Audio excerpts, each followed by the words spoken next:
What is up, everyone? JD here. I hope you're doing well today. Got a rapid review for you. Let's get into it.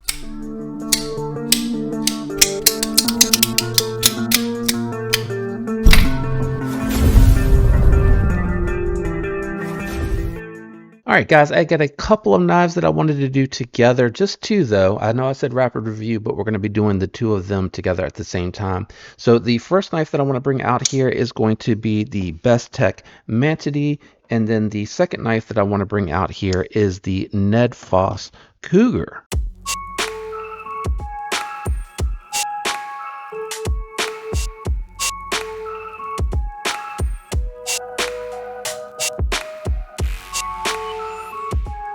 So we're taking a look at a couple of budget knives on the table. So first I wanted to just talk about the Mantidae. So this is designed, I couldn't figure out what it was. If you saw the unboxing, I was like, this kind of looks like that claw from the Velociraptor in the first Jurassic Park movie, but it's actually designed to look like a prayed mantis. And I did not realize that, but the more I look at it and understanding what it's supposed to look like, I kind of get it now and I can see that in there. So you're looking at 14C28N, an aggressive hawkbill blade shape on here. You have G10 scales on steel liners with a liner lock. You have a steel wire pocket clip on here, and the scales are slightly contoured. I didn't pick up on that in the unboxing, and that's because of all the attention to detail and milling and everything that's going on with the design of this particular knife. So very beautiful thumb stud action knife.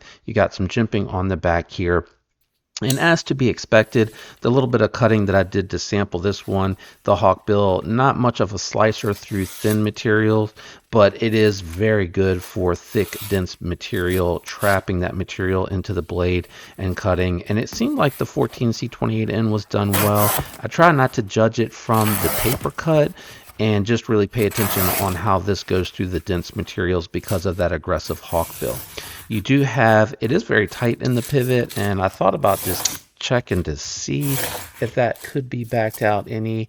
I tend not to mess with these too much because they are pass around, but this one being that it's so tight and it doesn't seem to want to drop, and I don't think,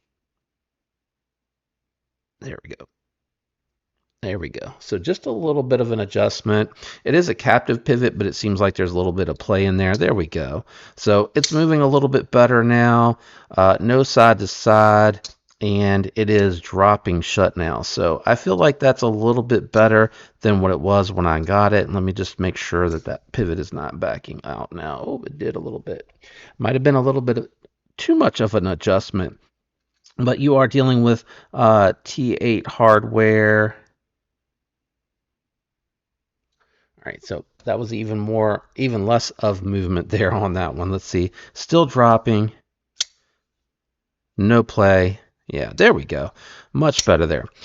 You do have T8 construction, but it looks like the actual hardware is T6, which is fine. It looks like it's a button style screw, button head screw.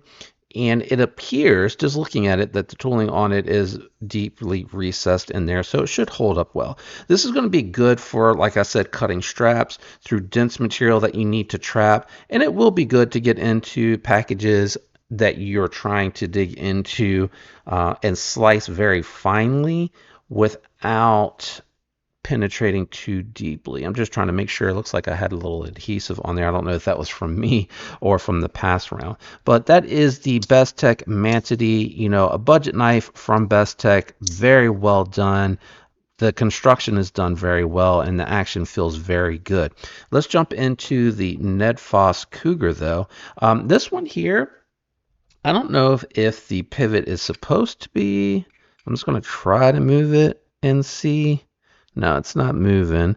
I don't know if that pivot will move around with the blade closed. Yeah, it does. Okay. So it just looks like it maybe got moved around when it was being tightened. I don't know if Lefty took this one apart or not. So let me see if I can try to hold that in place and tighten it down without it spinning too much. Let's see. No play. A little too tight. So let me just back it out ever so slightly. All right, that relieved a little bit of pressure. I felt it move.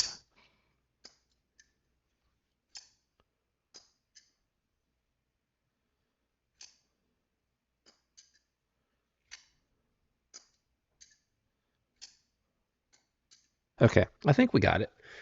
It's pretty close. I might be able to just slightly adjust it more.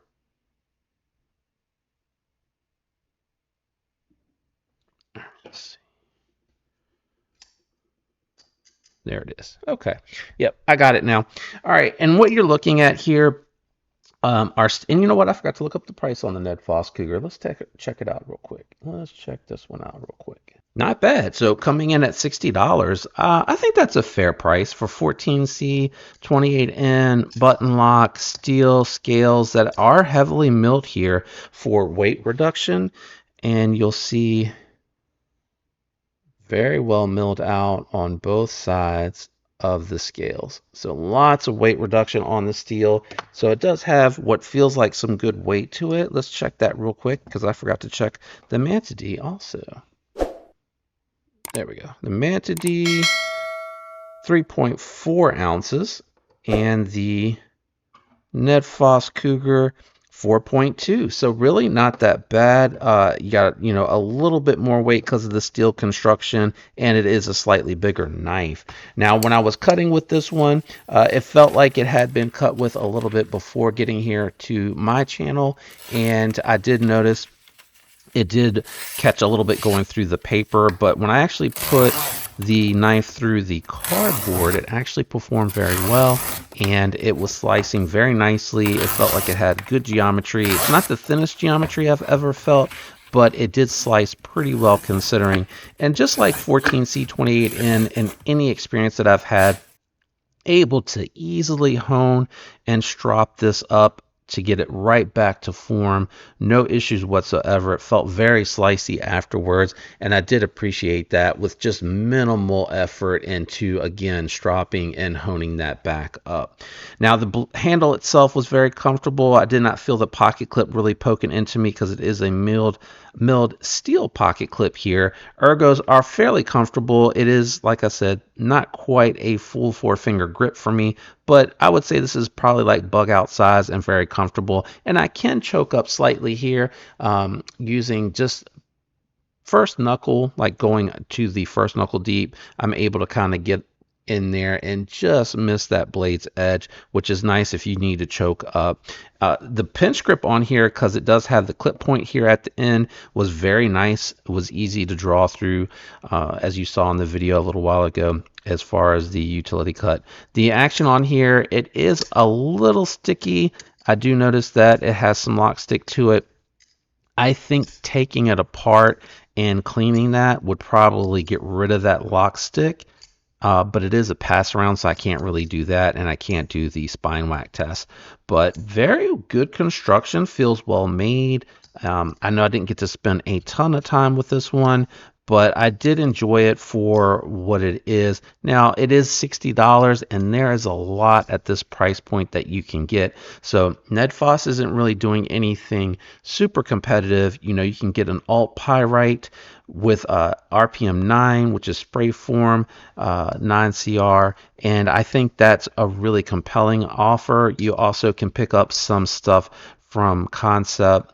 You can pick up some stuff from Kaiser and Tenable that are going to be around this price point as well. That is very competitive. But it seems like this is, still holding up solid. And that lock stick, oh, it was starting to go away. Maybe it was, I noticed that when I hammer it open, that lock stick is not as pronounced as it is when I don't quite hit it very well.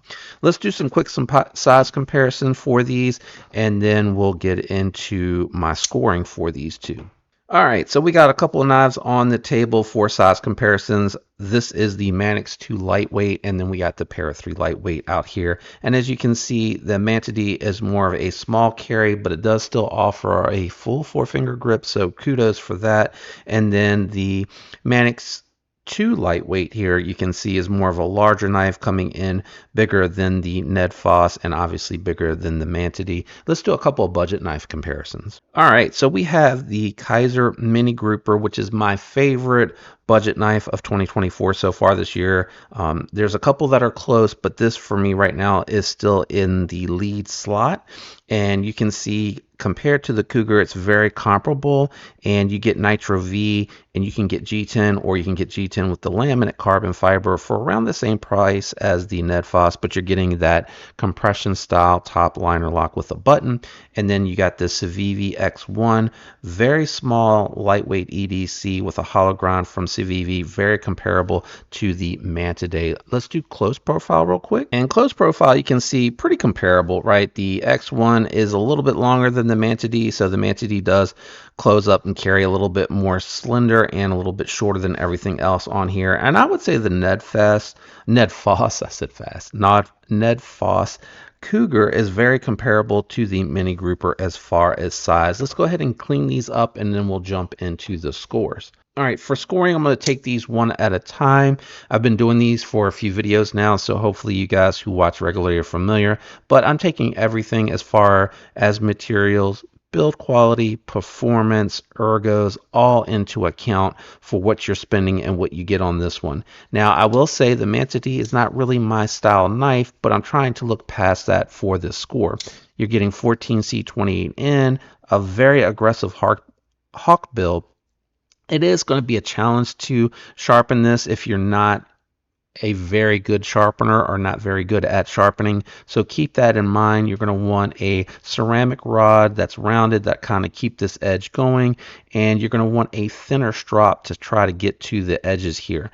Lock bar access is okay. It's a little tight if I'm honest, so that does also kind of pull back on the score a little bit, but it does pull back up because it is actually a full 4-finger grip for me. It has nice thick handles here. Now you could say that's a count against as opposed to a pro for something that's supposed to be this small to carry, but I do appreciate that because it gives me a lot to grip onto. The pocket clip isn't reversible, so I think that's a little bit of a miss, but I get it because from the aesthetic standpoint, they are trying to keep that clean and go along with the theme here. And you get a lot of little attention to details with this one here from Bestech. Now, I am confused because it is a budget offering, but it's being sold under the Bestech Knives brand instead of the Bestech Man. So I would think that if they had a premium version of this, that would be Bestech. And if this is truly a budget knife, that they would sell this under Bestech Man. I wish they would kind of clean that up. It's just a little confusing for me. Final score on this one is going to be a 5.4. So solid middle of the road score for a budget knife, especially for something, again, that I would not be drawn toward. It's a very unique design. It would be something that you would really want and be good at keeping that hawk bill going. All right, let's bring the Ned Foss out here and talk about the Cougar. The Cougar, good ergos, a little small, and with the aggressive pullback here, a little uncomfortable. It does dig into the pinky a little bit. Good jimping on the spine there. It does have some stick for this example here. For me, it's not just grip, it's sticking a little bit, so you got to really muscle that in. But it does have a nice thumb flicking hole here, and the fuller is well designed, so that works well too. 14C28N is a solid budget steel. It's not going to hold an edge a very long time, but if you strop it after each use, hard use, it will keep a very sharp fine edge going for a very long time. Steel materials being used here at this price point, I think it's a little high. I think it needs to be about $10 less.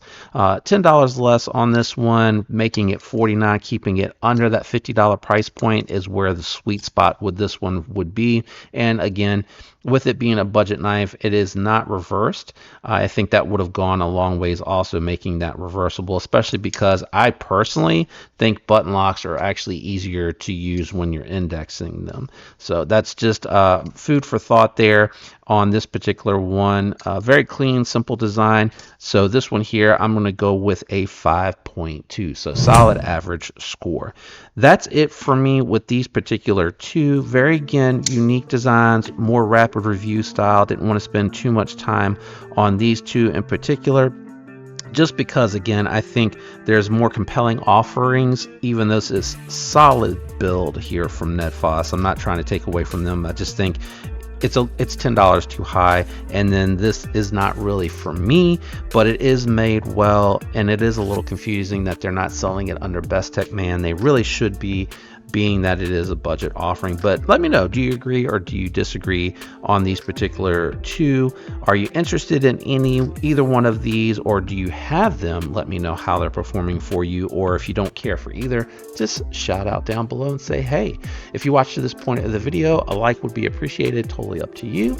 If you're not subscribed, consider subscribing. I'd love to have you follow along as the channel grows. And a special thank you to my channel members out there. I love you guys. I hope you all have a fantastic week. I'll catch you on the next one. Peace.